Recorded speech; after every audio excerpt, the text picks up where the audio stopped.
Good morning everyone. This is your YouTube channel Full Solution and I am Shikha presenting video on Provident Fund. So we are studying the first head of income tax, that is salary. Salary as per Income Tax Act. We are studying about the allowances perquisite in previous videos and now we will do a last video for this head of income tax, that is Provident Fund. So Provident Fund, क्या होता है ये Provident Fund? Note on your copy. The word provident means to provide for future. Hence, this fund is to provide for future. Full stop. This fund is credited by an amount deducted from the salary of employee every month at a certain rate, and the employer also make his own contribution to this fund. These contributions are invested to earn interest, which is also credited to employee's provident fund account. When an employee retires from his service, he receives this amount in lump sum along with interest on it and is a great help to him at that time. Okay, आप लोग सब provident fund से identified हैं। आप लोगों को पता है प्रोविडेंट फंड क्या होता है।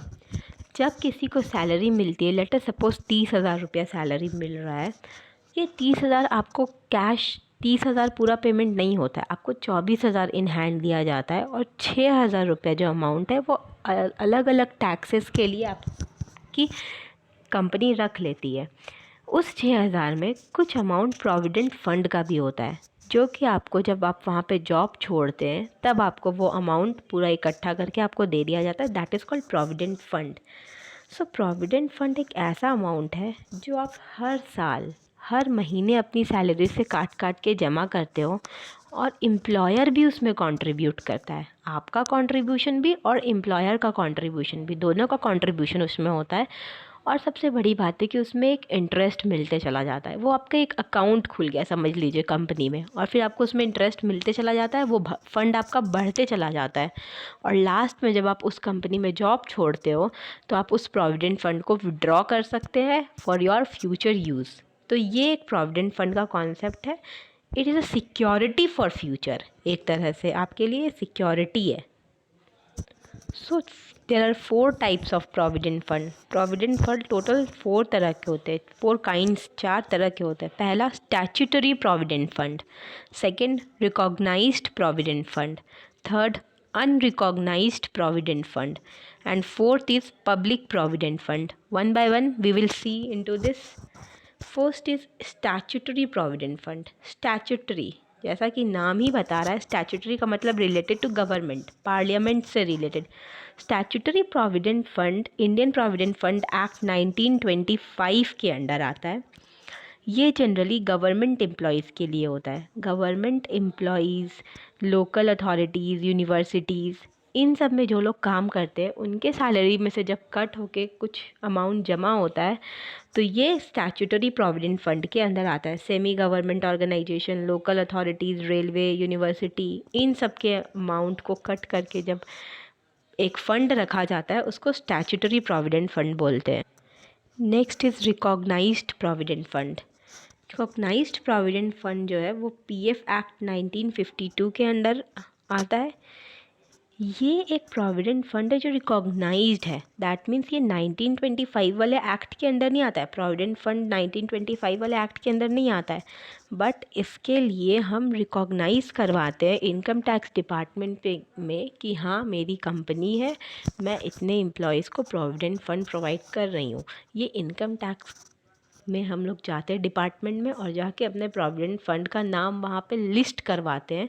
तो इनकम टैक्स वाले अथॉरिटीज़ के दिमाग में रहता है कि हाँ ये कंपनी प्रोविडेंट फंड प्रोवाइड कर रही है, तो दैट इज़ रिकॉग्नाइज्ड, रिकॉग्नाइज करवाया हुआ provident fund. Okay, next is unrecognised provident fund.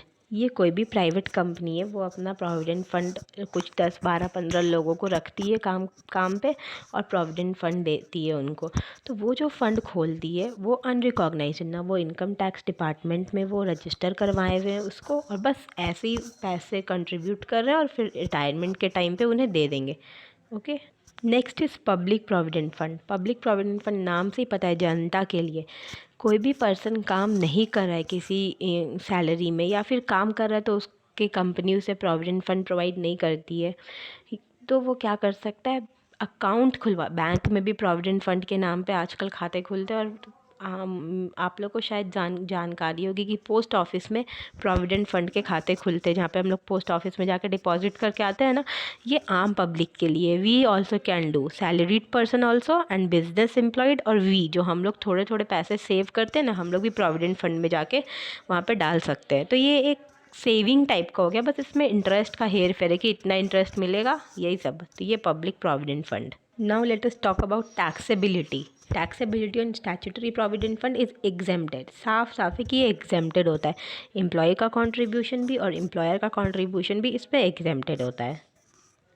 On recognise provident fund, यही एक है जो आप लोग को फाइंड आउट करना होता है। 12% तक का कॉन्ट्रीब्यूशन एग्जेम्प्टेड होता है।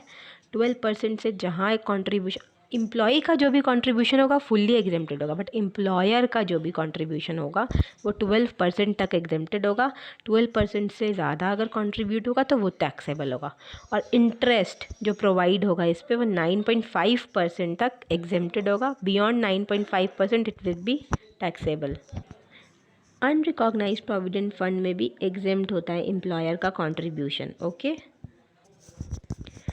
पब्लिक प्रोविडेंट फंड जो होता है उसमें एम्प्लॉयर का कंट्रीब्यूशन टैक्सेबल होता है। ये आप लोग याद रखिएगा कि पब्लिक प्रोविडेंट फंड में एम्प्लॉयर का कंट्रीब्यूशन टैक्सेबल होता है। लाइक अब हमने जाके खाता खोल दिया प्रोविडेंट फंड वाला, अब मैंने 500 रुपये जमा किए और उधर से भी 500 रुपीज़ गवर्नमेंट ने जमा कर दिए उस खाते में, तो जो गवर्नमेंट 500 दे रही है ना उस पर टैक्स लगेगा। मेरे वाले एग्जेम्प्ट होंगे, पर जो मुझे मिल रहा है उस पर टैक्स लगेगा। ओके, इसमें है कि जो इंटरेस्ट होगा, इंटरेस्ट जो मिलेगा मेरी सेविंग पे वो टैक्स फ्री होगा। Interest will be tax free, और जो अमाउंट होगा वो टैक्सेबल होगा। ओके, सो प्रोविडेंट फंड आप लोगों ने पढ़ा। प्रोविडेंट फंड में बस recognized provident fund is important, क्योंकि उसमें 12% एम्प्लॉयर का कंट्रीब्यूशन एग्जेम्प्टेड होता है। 12% से ज़्यादा टैक्सेबल होगा, सैलरी में ऐड कर देंगे फिर उसको। और इंटरेस्ट प्रोविडेंट फंड पे 9.5% तक एग्जेम्प्टेड होता है। 9.5% से ज़्यादा होगा तो वो टैक्सेबल हो जाएगा। तो recognized provident fund is only calculated in these scenario.